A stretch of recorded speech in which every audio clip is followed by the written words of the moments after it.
সবাইকে শুভ বিজয়ার স্নেহ প্রণাম প্রীতি ও শুভেচ্ছা জানিয়ে শুরু করলাম আজকের পর্ব। প্রথমেই জানতে চাই, সবার পুজো কেমন কাটলো গৃহবন্দী দশায়? আরে রে রে রে রে আমায় ছেড়ে দে রে দে রে বলতে বলতে, নাকি আমি পথ হারা এক পথিকে এসেছি বলে লাগাম ছাড়া ঘোরাঘুরি করে? কমেন্ট বক্সে লিখে জানাবেন। তবে হ্যাঁ, এখন আবার একটা বছরের পুজোর প্রতীক্ষার শাস্তি, কারোর কাছে আবার একটা বছর পুজোর হুজুকহীনতায় বাঁচার শান্তি। তবে সামনে লাইনে কিন্তু আছেন লক্ষ্মী, কালী, কার্তিক, জগদ্ধাত্রী, ষট বা সূর্য এবং সর্বশেষে সরস্বতী বিদ্যাপতি। কাজেই মন খারাপ করার কিছু নেই। টাকা কামাবার এবং খরচা করার দুই রাস্তাই প্রশস্ত, শুধু প্রয়োজন জমজমাটি হুজুক খুঁজে বার করার। শেষে জানতে চাই, প্যান্ডেলে ঠাকুর দেখতে গিয়ে কি এই গল্পে বর্ণিত চরিত্রগুলোর কথা একবারও মনে পড়েছে? যারা প্রথম থেকে গল্পটা পর্বাকারে শুনছেন তাদের জানা আছে যে রমা দীঘা থেকে ফিরে সমিতির একটা সাধারণ সভা করতে চেয়েছে। সেখানে সে কি সকলকে এক সূত্রে বাঁধতে পারল? অতি সুন্দরবনে একটা কাজের আশায় গিয়ে কোন অভিজ্ঞতার সম্মুখীন হলো? ঠিকাদারের আরও সাতকাহন জানতে হলে শুনতে থাকুন আজকের গল্প ঠিকাদারের বউ সপ্তম পর্ব। তবে হ্যাঁ, চাইলে চ্যানেলের ভিডিও সেকশনে গিয়ে এই উপন্যাসের আগের 6টা পর্ব শুনে নিতে পারেন। গত পর্বের লিঙ্ক চ্যানেলের ভিডিও বিভাগে সহজেই পেয়ে যাবেন। প্যান্ডেল শিল্পের দুর্দিন সংক্রান্ত এক সম্পূর্ণ উপন্যাসের পর্বাকারে বর্ণিত কল্পনা কুয়াশার প্রচ্ছন্ন প্রলেপে ঢাকা ইতিহাস নির্ভর অপ্রিয় বাস্তব কাহিনীর পূর্বে বিভক্ত উপন্যাসটা শেষ অবধি শুনে জানাবেন কেমন লাগলো আজ সপ্তম পর্ব। ভালো লাগলে নিশ্চয়ই লাইক, শেয়ার ও কমেন্ট বক্সের সদ্ব্যবহার করে বেল আইকনটি টিপে চ্যানেলটি সাবস্ক্রাইব করতে ভুলবেন না। আসুন তবে শোনা যাক আজকের গল্প ঠিকাদারের বউ সপ্তম পর্ব। ম্যারাপওয়ালাদের এক বিশেষ সাধারণ সভার মঞ্চে দাঁড়িয়ে রমা বলে চলল, একদিকে আমাদের পাশে না আছে সরকার, না আছে পার্টি, না আছে পুজো কমিটি, আর না আছে নিজেদের মধ্যে সামান্যতম বোঝাপড়া, ঐক্যমত্য আর সহানুভবতা। সুতরাং ম্যারাপওয়ালাদের, বিশেষ করে নতুনদের পিঠ একেবারে দেওয়ালে ঠেকে গেছে। সামাজিক অনুষ্ঠান বন্ধ হয়ে যাওয়ার কারণে এমনিতেই বহু ব্যবসাদারের দোকান বন্ধ হওয়ার মুখে। অগ্রিম পুজোর কাজের কথা মাথায় রেখে যারা বসে জ্যৈষ্ঠীতে বাঁশ, ব্যাটাম, ত্রিপল, কাপড়, প্লাই ইত্যাদি ধারে বাকিতে কিনে রেখেছে, তাদের মহাজনের দেনা শোধ করতে, ঘরবাড়ি বাঁধা দিতে ইত্যাদি করতে হচ্ছে। এরপরে আরও আছে কাজ করলে পার্টি, পুলিশ, নেতা, ক্লাব কর্তাদের আলাদা করে হাত ভিজিয়ে খুশি করার ঝামেলা। এভাবে তো লাভের গুড় পিঁপড়েতে খেয়ে যাচ্ছে। সুতরাং এই পরিস্থিতিতে উপস্থিত সদস্যদের দৃঢ় পদক্ষেপে সিদ্ধান্ত নিতে হবে যে তারা কোন দিকে যেতে চায়। এই বলে রমা তার সহসভাপতির ভাষণ সংক্ষেপে শেষ করে মঞ্চের ওপরে পেছন দিকে রাখা নিজের চেয়ারে গিয়ে বসে পড়ল। অবাক কাণ্ড, একটা হাততালিও পড়ল না। তবে আজকের এই বিশেষ সাধারণ সভার উপস্থিত প্রায় শখানেক শ্রোতারূপী দোকানদারদের এই জ্বালামুখী ভাষণের পরেও নজিরবিহীন নিস্পন্দন অভিব্যক্তি রমাকে মোটেই অবাক করল না। সে জানে যে এটাই হচ্ছে, যার জন্যেই করচুরি সেই বলে চোরের যুগ। সুতরাং সে মঞ্চ ত্যাগ করে নিচে এসে দর্শকাসনে বসে পড়ল। দেখতে দেখতে সভাগৃহ বেশ কিছুক্ষণের মধ্যেই খালি হয়ে গেল। হাতে গোনা যারা বসে রইল তারা সব সময় রমার সাথে ছিল। সুতরাং বক্তব্য পরিষ্কার হয়ে গেল যে এই আন্দোলনের আসলে কোনো মানেই হয় না, কারণ যে যার নিজের পছন্দ রাস্তাতেই চলতে চায়। রমা বিষণ্ণ মনে হল ছেড়ে বেরিয়ে পড়ল। তাকে এবার একটা নতুন কিছু ভাবতে হবে। বাবার আমলের ব্যবসার এখন না আছে সেই রমরমা, না আছে ব্যবসা বাড়াবার ইচ্ছে। এইভাবে দিনগত পাপক্ষয় আর সহ্য হয় না রমার। রাস্তায় বেরিয়ে কোন দিকে যাবে এই বলে সে ভাবছে, এমন সময় পাশ থেকে কেউ একটা রমার ডান হাতটা খপ করে চেপে ধরল। রমা চমকে তাকিয়ে দেখে সভাপতি মহাশয় স্বয়ং, সঙ্গে সদা হাজির তার সাঙ্গপাঙ্গরা। এক গাল হেসে রমাকে সে বলল, কি মন খারাপ নাকি? আরে ভায়া, সর্ষের মধ্যেই তো ভূত থাকে।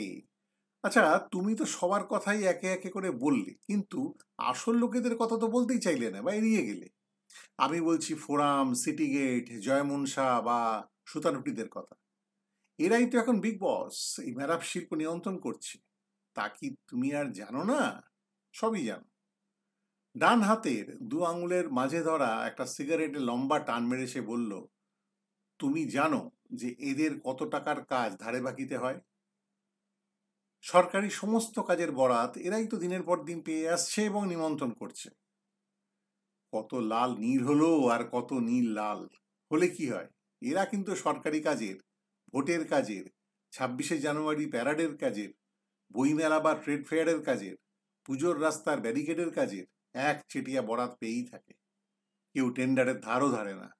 ধরে নাও নীলেরা 10 বছর বাদে এখন লালেদের বাকি রাখা টাকার অর্ধেক মাত্র মেটালো, তাও আবার অর্ধেক টাকা নানা মাপের পকেটে গুঁজে। তবে বাকি টাকা পরের কাজের সঙ্গে জুড়বে বলে গাঁজর ঝোলানো থাকলো, আর সে আদায় হবে যতদিনে নীল আবার লাল বা হলুদ বা গোলাপি হয়ে যাবে। এই বলে সে সিগারেটে আবার একটা লম্বা টান মেরে খ্যাক খ্যাক করে হেসে উঠল। একটু দম নিয়ে সভাপতি রমার দিকে তির্যক দৃষ্টি হেনে বলল, তুমি জানো যে এই রাঘব বলেরা এদের গুদামের ত্রিপল সরিয়ে দিনের পর দিন সেখানে এক পাল ঘোড়ামিকে ঘর জামাই করে আদরে বসে তাদের খেতে দেয়, মদ খাবার আর বেশ্যালয়ে যাবার টাকার খেসারত হিসেবে দেয়। এদের একজনকে সর্দার করে বসে ঘোড়ামিদেরকে গালাগাল খিস্তি করে কাজ করাবার জন্যে। বাকি দোকানদারেরা যখন ঘোড়ামির জোগাড় করতে নাকের জলে চোখের জলে হয়, এরা তখন এদের দেড়া দাম দিয়ে কাজ তুলে দ্বিগুণ পয়সা দিয়ে ঘরে ঢুকে যায়, কেউ জানতেও পারে না। রমাকে নির্বাক থাকতে দেখে তারপরের প্রশ্ন, এদের কি কোনোদিনও মিটিংয়ে আসতে দেখেছো, দীঘায় যেতে দেখেছো? না, এরা এসব বিপ্লব টিপ্লবের ঊর্ধ্বে। চাইলে বড়জোর চাঁদাটা দিয়ে দেয়। ভাবতে পারো, কাজের কালে সরকারি বাবুরা এদের পায়ে তেল মাখায়, কাজের বরাত দিয়ে এদের পয়সায় ফুর্তি করতে তারা সপরিবারে দীঘা দার্জিলিং ঘুরতে যায়।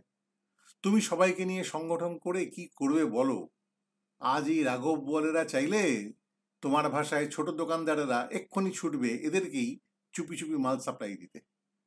ওদিকে ওপরে ওপরে দেখাবে বাজারে এদের কোনো কাজ নেই। দেখো না, সব বড় উৎসব বাড়ির সঙ্গেই এদের গাঁটছড়া বাঁধা। দেখবে এদের বাঁশ সদাই এই সব বাড়ির ছাতে সারা বছর ধরেই বাঁধা থাকে। পার্টি বুঝে শুধু রঙিন কাপড়টা পাল্টে দেয়। বাড়ির মালিকের জন্য 25 থেকে 30% কমিশন এরা পার্টির বিলে জুড়ে দেয়। ভায়া, মাছ তো মাছ ভাজতে হয় মাছেরই তেলে। যাই হোক, তুমি যেন মাথা গরম করে কোনো সিদ্ধান্ত নিও না। আহা, দেখোই না কোথাকার জল কোথায় গড়ায়। ঠাকুর বলেছেন, যে সয় সে রয়। আরে বাংলো বর্ণমালায় দেখনি, তালবস্য মূর্ধন্যস্ব দন্তেস্ব তবে আসে হ। আহা, ঠাকুরের কথা যেন অমৃত সমান। এই বলে সে দুহাত তুলে চোখ বুজে মাথায় হাত ঠেকালো। এদিকে সভাপতি ক্লান্ত হয়ে তার নাতিদীর্ঘ ভাষণ থামাতেই রমা নির্বাক শ্রোতা হয়ে ধীরে ধীরে রাস্তার ধারে রাখা তার মোটর বাইকে স্টার্ট দিয়ে দোকানের উদ্দেশ্যে এগিয়ে পড়ল।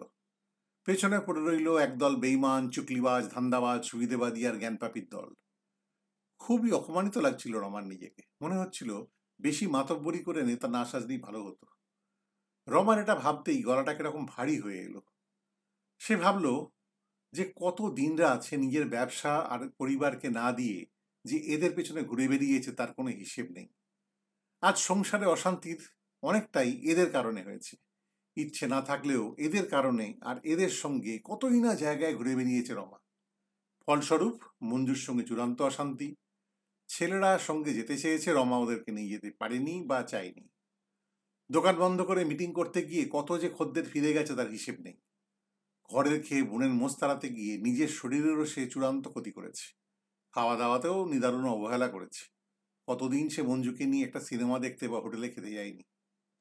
সে শুধু চেয়েছিল এই ব্যবসাটাকে সংগঠিত শিল্পের মর্যাদা দিয়ে আইনের আওতায় এনে সরকারি সাহায্য পেতে, সবাইকে একত্র করে সংগঠনের হাত শক্ত করতে।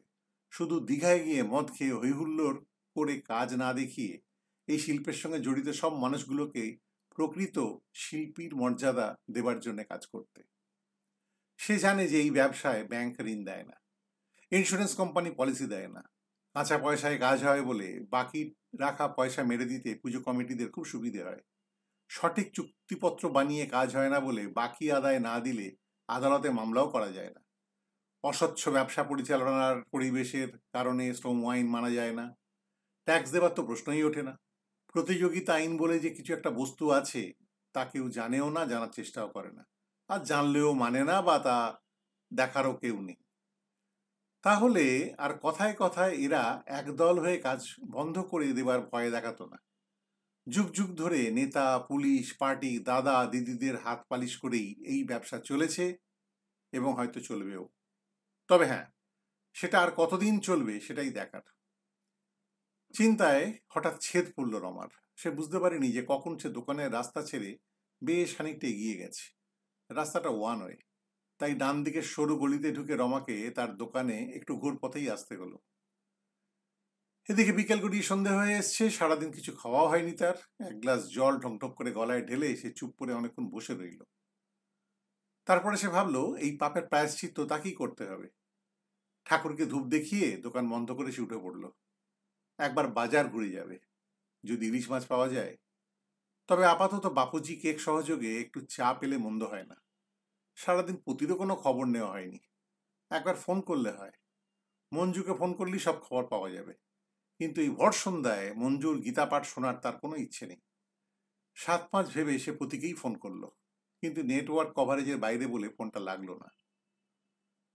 ওদিকে পতি খদ্দের নিয়ে আসা গাড়িতে সকাল 7টায় রওনা হয়ে ক্যানিংয়ে পাম তেলে ভাজা কচুরি, আলুর দম আর কালো ময়দার আধকাঁচা মালপোয়া সহযোগে জলযোগ সেরে ভুটভুটি লঞ্চে চড়ে নদী পেরিয়ে যখন গোসাবায় পৌঁছলো, সূর্যি তখন প্রায় মাথার ওপরে। নদীর ঘাটে পেঁকো পলিমাটির চড়া পেরিয়ে ঘাটে উঠে ডাব দেখতে পেয়ে সে দুটো ঢাউস ডাবের জল গলায় ঢেলে দিল। তারপরে একটা সাইকেল ভ্যানে চেপে হ্যামিল্টন সাহেবের তৈরি করা রবি ঠাকুরের 1932 সালে কিছুদিন বাস করা বিকন বাংলো পেরিয়ে প্রায় 1 কিলোমিটার দূরে একটা ফাঁকা জমিতে এসে নামল। খদ্দের অর্থাৎ সুমিত পাল বছর 30-এর এক সুপুরুষ এবং স্মার্ট সেলস অফিসার। সে জানালো যে তাদের এখানেই অপেক্ষা করতে হবে। বাকি লোকজন এসে পৌঁছতে একটু সময় লাগবে বলে জানিয়েছে। চাইলে সে অবশ্য মাপঝোপ এখনই শুরু করে দিতে পারে। পতি বুঝতে পারল না যে সে কতটা জায়গা মাপঝোপ করবে। এদিকে বসারও জায়গা নেই, কোথাও কোনো ছায়া নেই। একটানা দাঁড়িয়ে থাকায় প্রতিটি মুহূর্ত যেন আরো দুঃসহ হয়ে উঠছে। আসার সময় ঘাট থেকে 2 বোতল জল আনলেই ভালো হতো, কিন্তু ভুল হয়ে গেছে। তেষ্টায় গলা শুকিয়ে কাঠ। 1-2বার মৃদু তাগাদা দিয়েও যখন সুমিতের সেই একই উত্তর এলো, ফোন লাগছে না ইত্যাদি, পতি বুঝতে পারল যে সে তার অনভিজ্ঞতার দামি খেসারত দিচ্ছে। প্রায় ঘন্টাখানেক অপেক্ষা করে পতি কিছু দূরে একটা কলার ঝাড়ের ছায়ায় গিয়ে মাটিতে রুমাল পেতে বসে পড়ল। সুমিত অবশ্য থেকে থেকেই ফোনে কাউকে যোগাযোগ করার চেষ্টা করছে আর পতিকে এসে সরি বলে চলে যাচ্ছে। বোঝা যাচ্ছে যে সেও বেশ ফেঁসেছে, কিন্তু মুখে কিছু বলছে না। পতি ভেবেছিল 4টে বাজলেই সে সুমিতকে ফেরার কথা বলবে। প্রচন্ড খিদেও পেয়েছে, আর পারা যাচ্ছে না। তবে 3টে নাগাদ হঠাৎ দূর থেকে ভেসে আসা একটা হইচই শব্দ শোনা গেল। বোঝা গেল কিছু মানুষজন দল বেঁধে দিকে এগিয়ে আসছে। সুমিত উত্তেজিত হয়ে সেই দিকে কয়েক পা এগিয়ে গেল। সঙ্গে নিয়ে ফিরে এলো 2জন মাতব্বর গোছের লোককে। পরনে তাদের চেক লুঙ্গি ও ফতুয়া, কাঁধে গামছা, চোখে সুরমা। সেই গামছা দিয়ে কখনো হাওয়া খাচ্ছে, কখনো বা গায়ে বসা মাছি তাড়াচ্ছে। তাদের পেছনে জোনাচারেক জোয়ান মধ্য লোকজন। তাদের কারোর হাতে লাঠি, কারোর হাতে ছাতা, একজনের হাতে খানকতক ভাঙা গাছের ডাল। শেষের জনের হাতে দুটো বড় অ্যালুমিনিয়ামের ঝোলা কৌটো, আর থলে থেকে উঁকি মারছে দুটো জলের বোতল। এদের পরনের লুঙ্গিটা অর্ধেকটা গুটিয়ে কোমরে বাঁধা। সবারই গা খালি বা গামছায় ঢাকা। কারো কারো পায়ে হাওয়াই চপ্পল, বাকিদের পা খালি। পতি যেন মরুভূমিতে মরুদ্যান দেখতে পেল। সে ভাবল এগুলো হাতে পেলে তবেই সে বুঝবে যে এগুলো মরীচিকা কিনা। ততক্ষণে একজন কিছু পুরনো খবরের কাগজ মাটিতে বিছিয়ে তাদেরকে সেখানে এসে বসতে বলল। একজন মাতব্বর গোছের ছেলে ভোলানোর সুরে বলল, সত্যি আমাদের জন্য আপনাদের অনেকক্ষণ অপেক্ষা করতে হলো। কি করব বলুন, গ্রামবাসীরা এই জমিতে প্যান্ডেল করতে দিতে রাজি হচ্ছে না, বলে কিনা চাষের ক্ষতি হবে।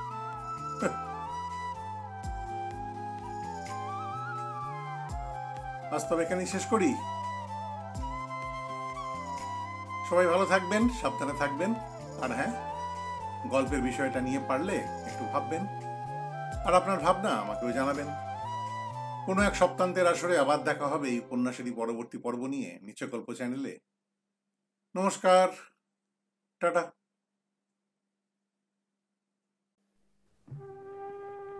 আপনার সূর্যাস্তের বছর আমাদের সেবার অগ্রাধিকার। বিচ্ছিন্নতা, বিষণ্ণতা এবং উদ্বেগ অপ্রতিরোধ্য হতে পারে, বিশেষ করে জীবনের সূর্যাস্তের বছরগুলিতে। আসুন, একাকিত্বের শৃঙ্খল ছিন্ন করার জন্য আপনাদের বিশ্বস্ত সঙ্গী অ্যামিকোর সাথে পরিচয় করিয়ে দিচ্ছি। আমরা একটি সহায়ক সাহচর্য অফার করি যা অভাবীদের অন বা অফলাইনে সহায়তা প্রদান করে। আমাদের পরিষেবাগুলোর মধ্যে রয়েছে কথোপকথনের মাধ্যমে হৃদয় থেকে হৃদয়ে, অর্থাৎ দ্বিধা ছাড়াই আপনার চিন্তাভাবনা এবং অনুভূতি ভাগ করে নিতে পারেন। ব্যক্তিগত স্বাস্থ্য এবং সুখ, যেখানে শারীরিক এবং মানসিক সুস্থতা বজায় রাখার জন্য উপযুক্ত নির্দেশিকা পেতে পারেন। বিশেষজ্ঞ পরামর্শ, এখানে ব্যাংকিং, বীমা, বিনিয়োগ, সঞ্চয়, উত্তরাধিকারী পরিকল্পনা, পারিবারিক কলহ, ব্যক্তিগত আইন সমস্যা এবং আরও নানা বিষয়ে ব্যবহারিক নির্দেশনা পেতে পারেন। সাইবার অপরাধ সুরক্ষা, পরামর্শ এবং নির্দেশনার মাধ্যমে অনলাইনে সাইবার আক্রমণ থেকে নিরাপদে থাকতে পারেন। বাহ্যিক যোগাযোগ, বহির্বিশ্বের সাথে সংযুক্ত থাকতে লিখিত ও কথ্য সাহায্য পান। মনের কথার প্রকাশ, সাহায্য পান আত্মজীবনী, ইচ্ছাপত্র, বন্টননামা, কাহিনী, ডায়েরি ইত্যাদি লিখতে। সঙ্গে একজন বিশ্বস্ত বন্ধু থাকার আরাম অনুভব করুন। অ্যামিকোর জন্য উপযুক্ত সাহচর্য এবং সহায়তা সন্ধানী বয়স্ক মানুষেরা আর সন্তানদের থেকে দূরে বসবাসকারী একাকী বা একাকিনী বয়স্ক বাবা মায়েরা। আমাদের সাথে যোগ দিয়ে আপনার সূর্যাস্তের বছরগুলিকে সত্যিকারের সোনালী করে তুলুন। আরো জানতে আমাদের ফেসবুক পেজ, লিঙ্কডইন পেজ ঘুরে আসুন আমাদের ওয়েবসাইট, ইমেল করতে পারেন অথবা ফোন করতে পারেন, টেক্সট পাঠাতে পারেন বা হোয়াটসঅ্যাপ করতে পারেন। ডেসক্রিপশন বক্সে দেওয়া সমস্ত ঠিকানা এবং নম্বরে যোগাযোগ করতে পারেন।